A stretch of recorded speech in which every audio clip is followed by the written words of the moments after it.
கோவை மாவட்டம் சூலூர் கண்ணம்பாளையத்தில் குடியிருப்பு பகுதிக்குள் கத்தியுடன் நுழைந்த இளைஞரை பிடித்து பொதுமக்கள் தர்ம அடி கொடுத்து போலீசில் ஒப்படைத்தனர்.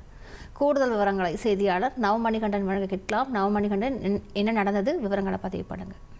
கோவை மாவட்டம் கண்ணம்பாளையம் பகுதியில் இளைஞர் ஒருவர் போதையில் கத்தியுடன் அங்கும் இங்குமாக நடமாடிக் கொண்டிருந்தார்.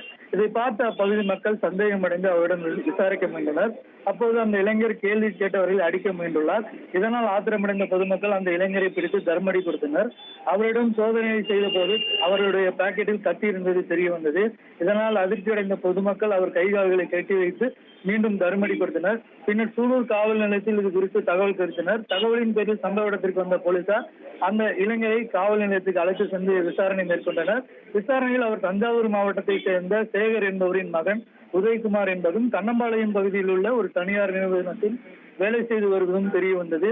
இதனையடுத்து அவரிடம் இருந்த கத்தியை பறிமுதல் செய்த போலீசார் அவர் மீது வழக்கு பதிவு செய்து நீதிமன்றத்தில் ஆஜர்படுத்தி சிறையில் அடைத்தனர். விவரங்களுக்கு நன்றி நவமணிகண்டன்.